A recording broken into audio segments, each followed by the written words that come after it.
Hello, നമസ്കാരം. ഞാൻ ഷാൻ വഹാബ്. ഇന്ന് നമ്മൾ ചർച്ച ചെയ്യാൻ പോകുന്ന വിഷയം എന്ന് പറയുന്നത്, നമ്മൾ ചില വീടുകളിലേക്ക് ചെല്ലുമ്പോൾ അതിൻ്റെ ഫ്ലോർ ലെവലിൽ നിന്ന്, ഗ്രൗണ്ട് ഫ്ലോറിലാണ് പ്രധാനമായിട്ട്, ഫ്ലോർ ലെവലിൽ നിന്ന് 2 അടി പൊക്കത്തിൽ ഇങ്ങനെ പെയിന്റ് ഇളകി പോയേക്കുന്നതാണ്.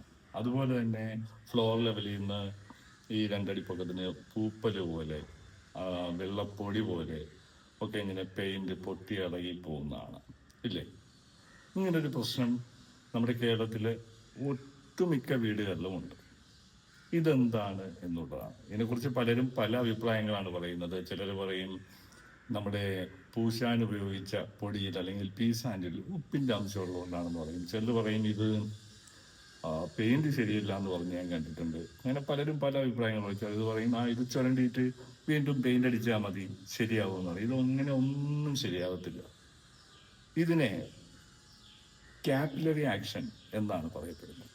കാപ്പിലറി ആക്ഷൻ എന്ന് പറഞ്ഞാൽ ഭൂഗുരുത്വ ആകർഷണ ബലത്തിന് എതിരായി സുഷിരങ്ങളിലൂടെയോ മറ്റോ ദ്രാവാവസ്ഥകൾ അല്ലെങ്കിൽ ജലം മുകളിലേക്ക് വരുന്ന പ്രതിഭാസത്തെയാണ് കാപ്പിലറി ആക്ഷൻ എന്ന് പറയുന്നത്.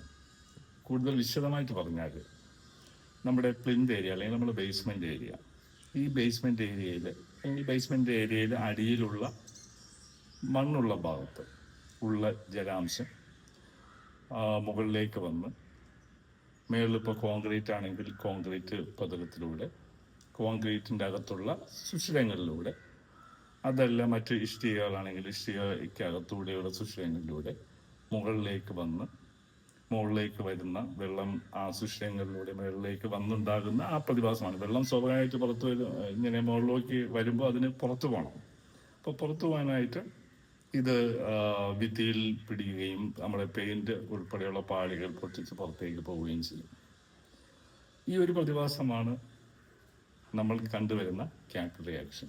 ഇതിന് നമ്മൾ പ്രതിവിധി ചെയ്യേണ്ടത് വീട് വെച്ച് കഴിഞ്ഞതിന് ശേഷമല്ല. നമ്മൾ വീട് വെക്കുമ്പോൾ നമ്മുടെ ബേസ്മെന്റ് കഴിഞ്ഞാൽ പ്ലിന്ത് ലെവൽ കഴിഞ്ഞ് അതിന് മുകളിൽ നമ്മൾ വാട്ടർ പ്രൂഫ് ചെയ്ത് കൊടുക്കണം. അപ്പോൾ ചില ആൾക്കാർ പറയാറുണ്ട്, അയ്യോ വാട്ടർ പ്രൂഫ് ചെയ്തിട്ടും കാര്യമൊന്നുമില്ല എന്നൊക്കെ പറയാറുണ്ട്. ചിലർ പറയും വാട്ടർ പ്രൂഫ് ചെയ്യരുത്, പിന്നെ അങ്ങോട്ടുള്ള വർക്കുകളും ഈ വാട്ടർ പ്രൂഫ് ചെയ്തേക്കുന്ന ഭാഗവും തമ്മിൽ യോജിക്കില്ല എന്നൊക്കെ പറയുന്ന ആൾക്കാരെയൊക്കെ കണ്ടിട്ടുണ്ട്. ഇതൊന്നും കാര്യമില്ല. നമ്മൾ കൃത്യമായി വാട്ടർ പ്രൂഫ് ചെയ്തിരിക്കണം. വാട്ടർ പ്രൂഫ് ചെയ്താൽ മാത്രം പോരാ, ഈ വാട്ടർ പ്രൂഫ് ചെയ്തിരിക്കുന്ന ഭാഗം അല്ലെങ്കിൽ ഈ പ്ലിന്തിൻ്റെ മുകൾ ഭാഗം കൃത്യമായി സംരക്ഷിക്കപ്പെടുകയും വേണം. നമ്മൾ വെറുതെ വാട്ടർ പ്രൂഫ് ചെയ്തിട്ട് പോയിട്ട് വെറുതെ തൊഴിലാളികളെ കൊണ്ട് വീണ്ടും അതിൻ്റെ മുകളിലേക്ക് കട്ട വെച്ച് കെട്ടിപ്പോയി, പടവുകൾ കെട്ടിപ്പോയി എന്ന് പറഞ്ഞിട്ടൊന്നും ഒരു കാര്യമില്ല. ഇതിന് ഈ വാട്ടർ പ്രൂഫിങ്, നമ്മൾ ഈ ചെയ്തിരിക്കുന്ന വാട്ടർ പ്രൂഫിങ് നിലനിർത്തിക്കൊണ്ട് പണിയുവാനുള്ള ട്രെയിനിങ് അല്ലെങ്കിൽ പരിശീലനം നമ്മുടെ തൊഴിലാളികൾക്ക് കൊടുത്തിരിക്കണം.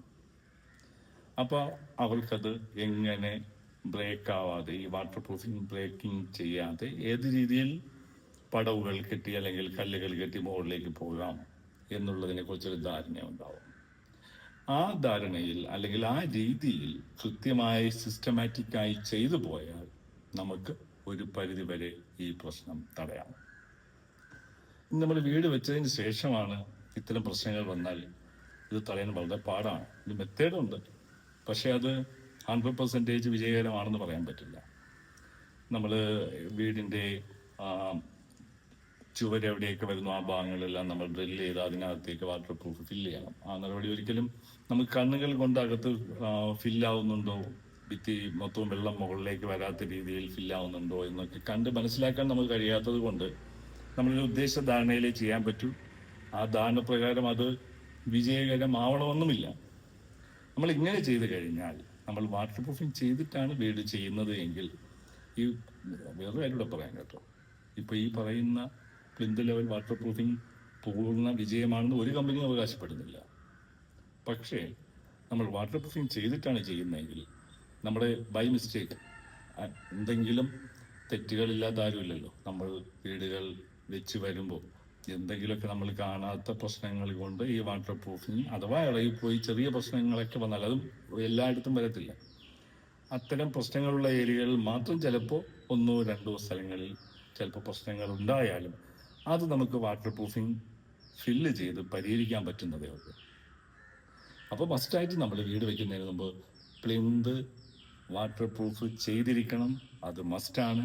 അല്ലെങ്കിൽ നമ്മൾ ലക്ഷങ്ങൾ അല്ലെങ്കിൽ കോടികൾ വെച്ച് നിർമ്മിച്ച വീട് നമുക്ക് കാണുമ്പോൾ നമുക്ക് തന്നെ സങ്കടം വരും.